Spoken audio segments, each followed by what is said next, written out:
better, cheaper, faster. Those have always been the goals. But as AI transforms the way we work, the real question is, are your business processes intelligent? Welcome to the Efficiency Lounge, where we bring you straight talk from industry leaders on AI adoption, implementation, and measurable business impacts. Welcome to the Efficiency Lounge, where we discuss all things AI with small business owners. My name is Natasha, owner of SheikSys AI, and today we have CEO of Nationwide Payment Systems and host of the B2B Vault podcast, Alan Kopelman. How are you, Alan? I'm doing great. How are you doing today? Doing wonderful. And you're based out of where? Fort Lauderdale, Florida. Could you tell the audience a little bit about the history of your company? Nationwide Payment Systems was started in 2001, so we're 25 years in business. And believe me, the payments business has changed drastically over 25 years. And in the beginning, we're a merchant service company providing credit card processing to small and medium-sized businesses. And today we're more of a fintech company because today everything is powered by software. So now business owners want software, point of sale, more and more e-commerce. People that have not sold on the internet, especially B2B companies, are starting to sell on the internet. And we also help companies get more efficient, especially in the collection of money with our software, the NPS One Gateway and Smart Invoicing tool, which helps businesses collect money and save time and money and add more value because they're giving customers the easy way to pay and not sit and wait on checks in the mail. I always tell business owners, someone asked me on another podcast recently, what sinks a lot of businesses? And I said, when the business makes sales but doesn't collect money and they think they're going to be the good guy because they're going to give 30 or 60 days to pay. And that ends up biting them later on in the butt because you can't be the bank and be successful in business, not unless you've got some super deep pockets. And most business owners don't have deep pockets.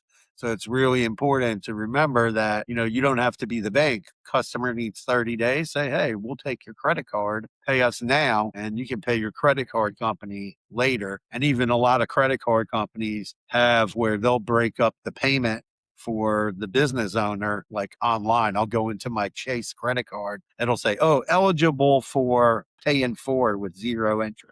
Things like that. So your customers have ways they can spread out the payments where you don't have to be the bank. So how does your company's services compare to your competitors? And how does your service offering stand out? If you compare us to Stripe, one thing is we do have a phone and we answer it. Where I see so many businesses complain when they deal with what I call the flat rate companies, Square, Stripe, PayPal, QuickBooks, and all of a sudden they can't get answers when they have a problem or they have a question. There's nobody to help them, or they get a chargeback. There's nobody to talk to. So that's one differentiator. When it comes to QuickBooks, we have a two-way sync product. And the difference between our product and their product is they charge for users. We give you unlimited users. When you send an invoice with our product versus any of these other products, the invoices have your logo on it, your information. You don't see our company logo anywhere. So when people send me an invoice through QuickBooks, I'll see it says pay QuickBooks, pay PayPal, pay Stripe. You see their logo everywhere, Square. With us, the customer is going to see your logo, your branding.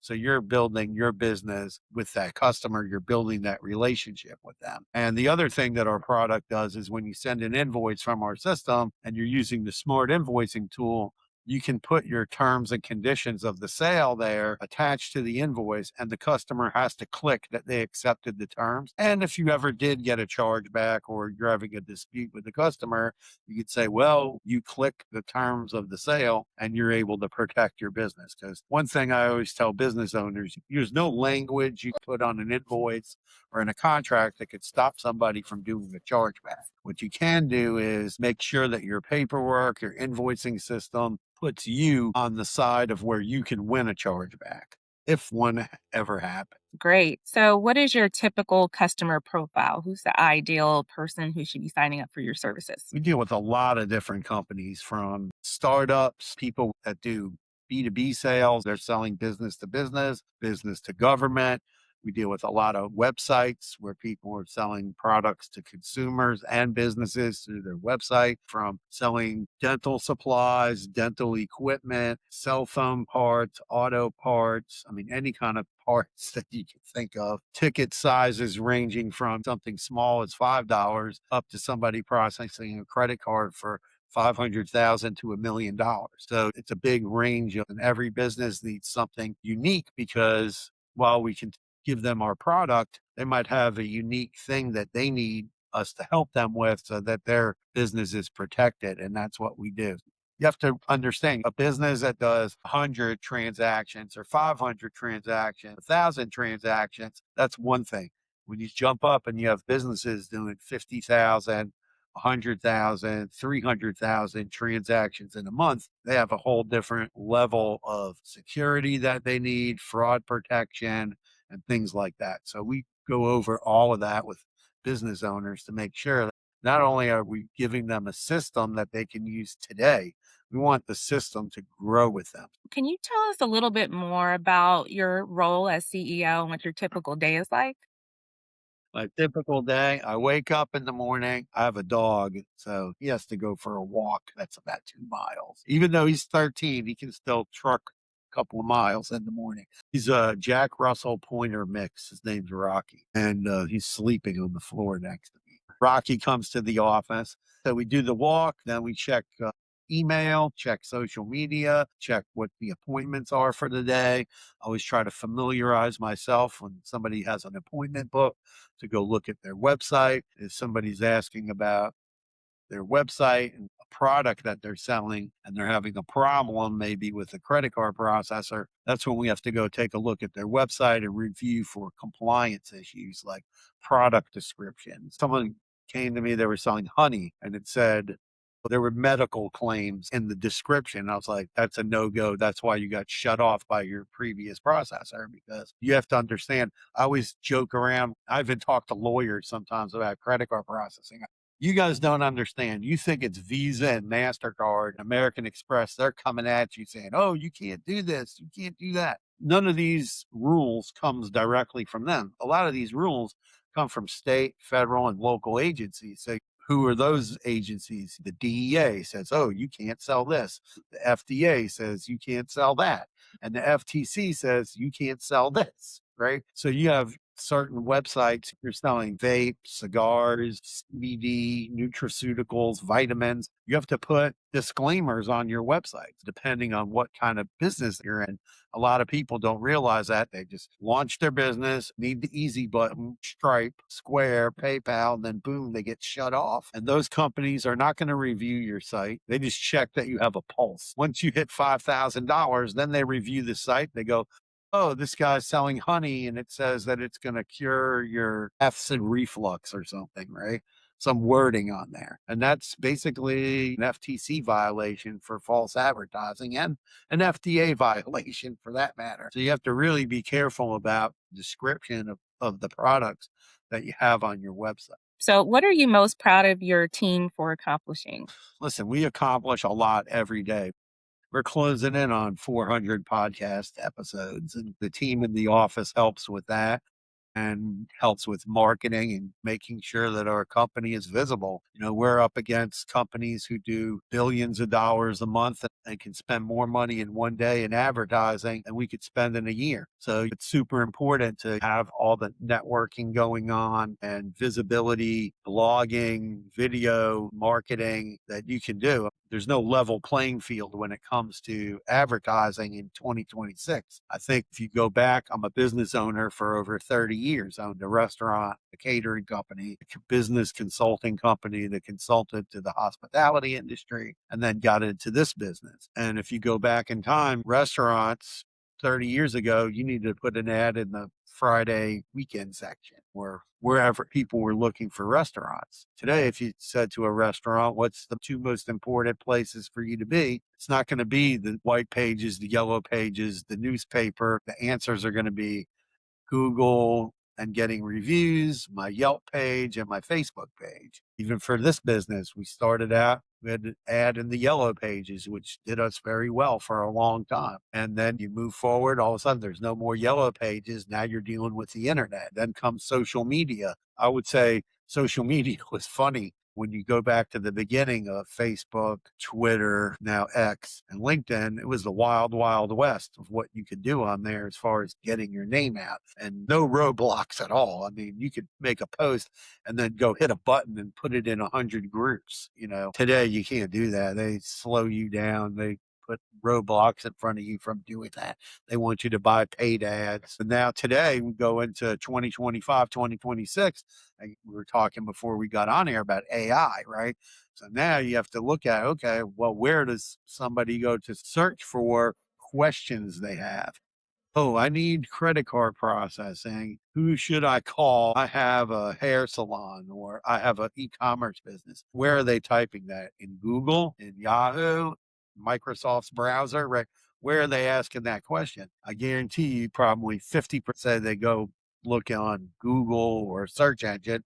The other 50%, where are they going? Claude, they're going to OpenAI, ChatGPT, they're going, which is the most well known. I think they have over 50% of the market, Perplexity, and then there's a host of other smaller ones that people use. And that's a big challenge for businesses today. One thing I will say, like, don't fall for any ads where someone says, I'll get you on the first page of Google. I'll get your business mentioned in ChatGPT. I'm not so sure somebody can do that. I'm search. I play with all of these tools. I did a podcast. I had somebody on as a guest. We talked about AI, and I said, today, if you're going for a job, you better be able to talk about what you can do with AI. Okay. You don't know how to use AI? Get online, take some classes, and learn how to use AI, because AI will help you be more efficient in whatever you're doing, your job, your business, whatever. I'm just saying it's AI or die. That's what we say. Okay. And if you're an employee, you already have a job, you need to learn how to use AI. You got to talk to the company. Hey, can we use AI? You can tell kind of right away, like some of the social medias where people are just using AI to post. The problem with that is most of it all looks the same. How is AI transforming the fintech industry? I think in one good way, you can use AI to help you do things like blogging and rewriting so your web pages are more visible and able to be read by the large language models, which is the AIs, and even just Google. AI is super important to learn how to use with your website. Learn how to use it as a writing tool. Use it to do research. So AI, those are good parts. And fintech companies are using AI to have frequently asked questions so that you go into a website and instead of you searching through 1,000 frequently asked questions, you can just ask a question of the chatbot, and the chatbot's trained on the FAQs that the company has, and it can help them have less support phone calls.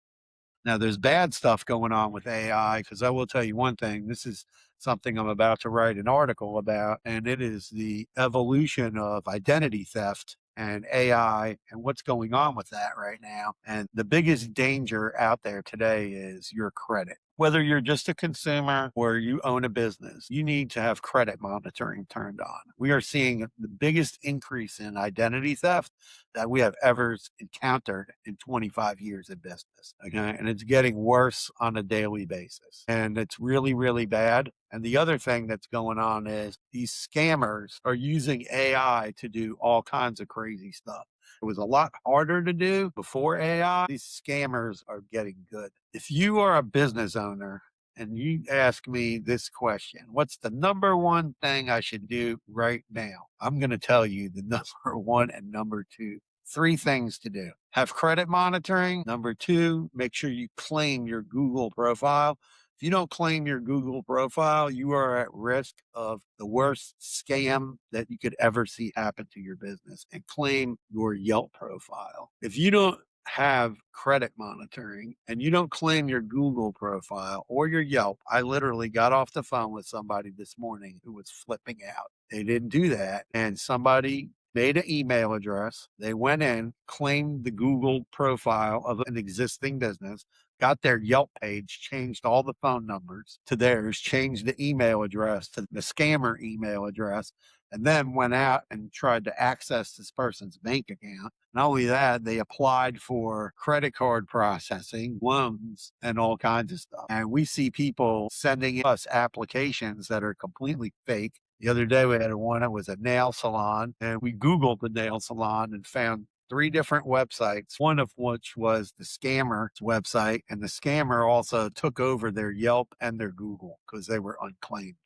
Business owners need to understand, like, your lifeblood is credit. Okay. I interviewed the owner of NAV.com, which is like Credit Karma for businesses. And we talked about this. Credit, for your personal credit and your business credit, is super important, and you need to protect it. But also, you need to protect your assets. Your assets are all these digital things online, Google profile, Yelp, your Facebook pages. You don't want somebody hacking into any of that, taking them over, because now they're not just taking over your business, they're taking over your whole business identity, sometimes even your personal identity, or they could be using some other person's identity that's not even related to your business.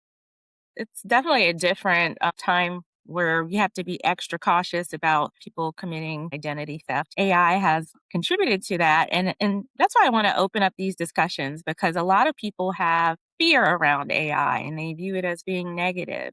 But other people think it's great. So, can you talk more about where you kind of land in that spectrum? Well, I think it's great. I mean, it's definitely helping with coding. I mean, listen, we're seeing coding jobs disappear every day online. Meta just cut thousands of jobs, all probably coders, because now somebody can literally just type something in to Claude, and Claude can just code. I even tried it to see if I could do it. So I went and saw some savings calculator on somebody's website. I took the URL, dropped it in Claude, and I said, "Oh, I want to have a similar type of savings calculator for my website.